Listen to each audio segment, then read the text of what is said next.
Hi,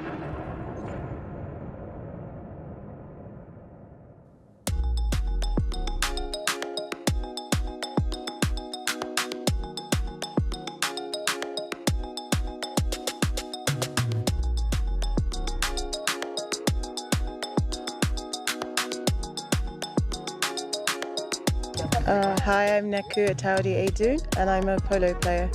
So I initially just started hanging out with people that played when I was a lot younger, and then I formalised it when I met my coach in the UK, and he sort of taught me that initial technique. But I think with most sports people, you're always learning, so you're literally always learning.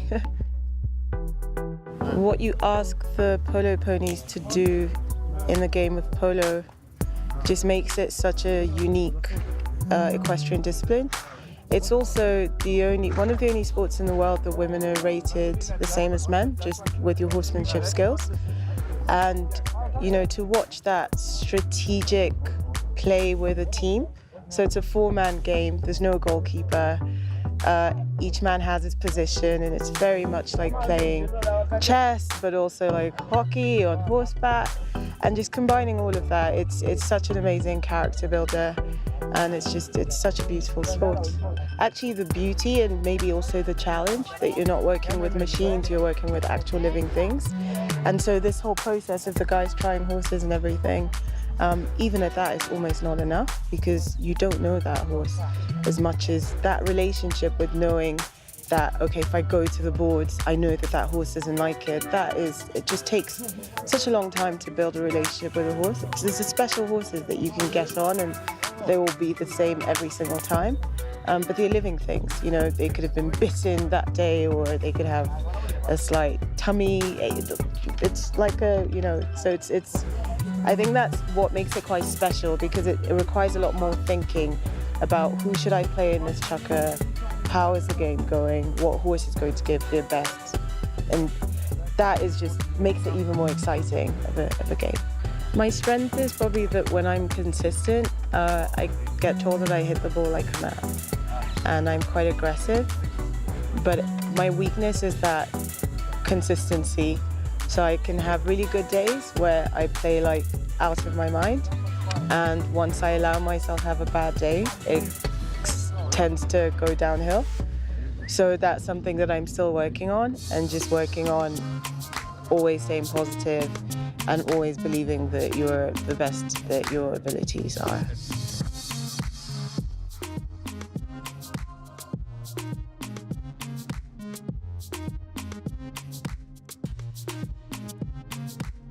So probably more in Africa at the moment. There's so many top female polo players around the world.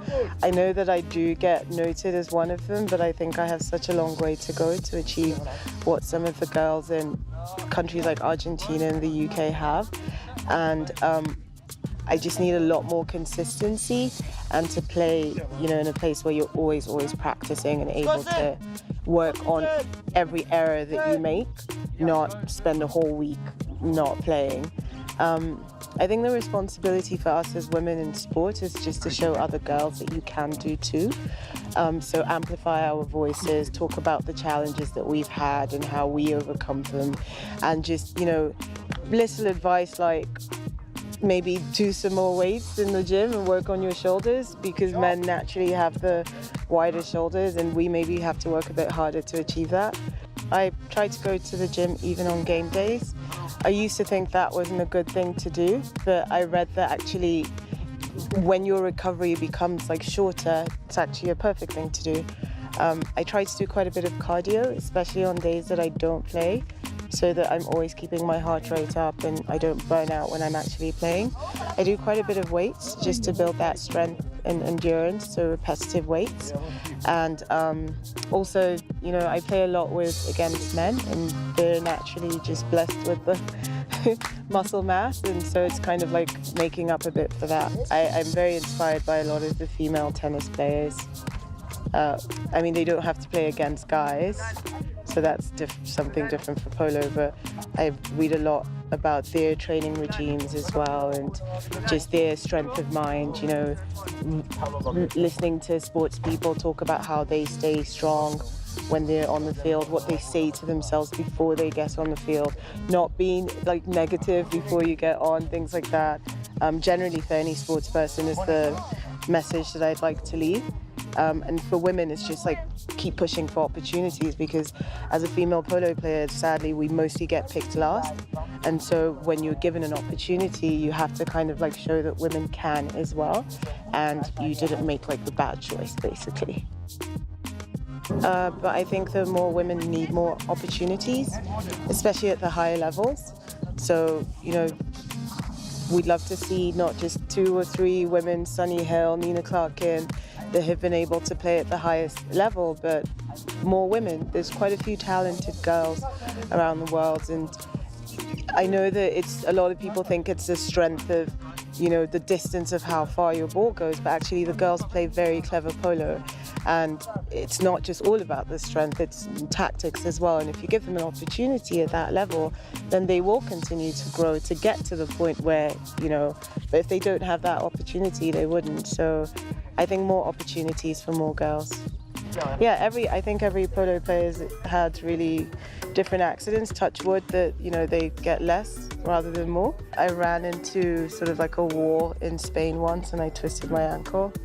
So I'd scored a goal and it's sort of like a valley. So the field is like in a valley with like high walls. And yeah, the horse just wouldn't stop and ran right into it.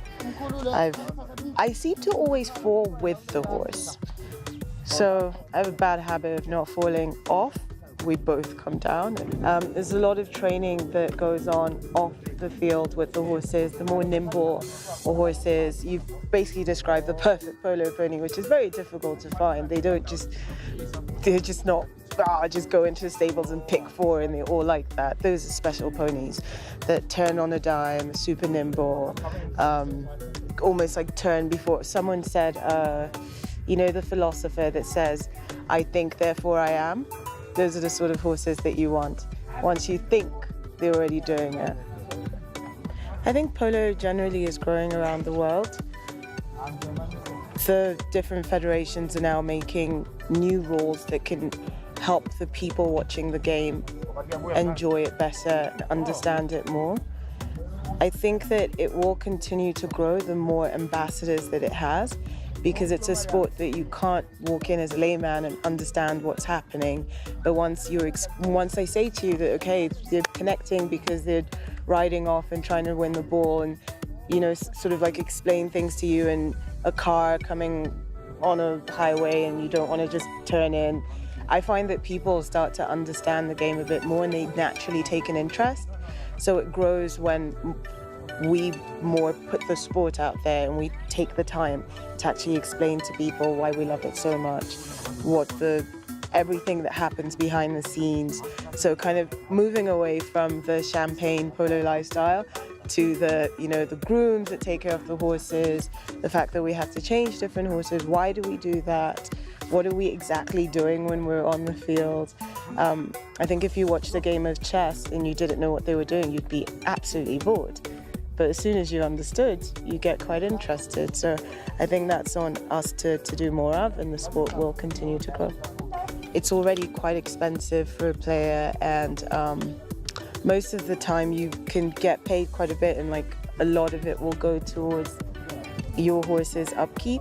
So even just sponsors, like somebody giving you saddles sponsored or feed sponsored, helps a lot actually. Takes a massive weight off. Flight sponsors helps you save a bit. If you get, you know, paid to go somewhere, then you actually like save. So every little bit helps. I think it's also on us, the players, to properly activate the sponsors so that they can see that, okay, you did a really good job for the last sponsor, so you show the what you can get out of polo. I still think that the audience that comes to watch polo is very segmented, and that can be good for sponsors that want to target that segment. But at the same time, I think the polo will do really well with more mass sponsorship, so not only the luxury sponsors. And yeah, just they need to kind of like take a chance more on the game. I know a lot of them are worried, like not many people actually see that I ever sponsored that, But now that there's more polo players on social media and really bringing the sport closer to the people, there's loads of opportunities, and I hope the sponsors will see that and get more involved. So I'm going to thank my recent sponsors because they gave me the opportunity to come and play after like a 4-year break. If I was a sponsor, I probably wouldn't sponsor you. But Capitec Bank were really just graceful. I met them from my involvement with Forbes, and they literally just met me like the one day and committed to sponsoring my game. And I think that just taking that chance, and they saw that the return actually on the investment was really good. So especially that I'm in South Africa, I have to say Capitec Bank. I think that's a bank that is very keyed into that aspirational youth audience. But I do want a place that I can just consistently play. The fields are never closed, and there's opportunities to play with international players that have that international experience, because to be the best, you have to play the best. There's just no way around it. And in any sport, a tennis player would move to Florida, a football player, you have to move to get to that top level. I think a lot of women, we just don't ask. I was doing a course in Stanford actually, and I noted this. When the lecturer was speaking, the guys, if they wanted to ask a question, they would just ask it. And the women, all the women, I mean, I was only Nigerian, there was a Saudi woman, Iraqi, etc. We would always put our hands up and wait to be given permission and just jump in there and just go and like, you know, try it. I think if you go to your local polo club and tell them that you are interested and be quite persistent, you will find ways that you can get into it. Also, like, get a hand stick and, you know, do some work off the horse as well.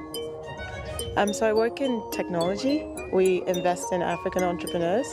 So really passionate about that. When I came back to Nigeria and I saw the massive unemployment and just waste of talent, I knew that I wanted to be involved in something like that. So I worked for the Meltwater Foundation, and we basically try to give more people opportunity. So we have a 4-year fully sponsored program. We find the most aspiring technology entrepreneurs, and then we train them how to code, build a business model, etc.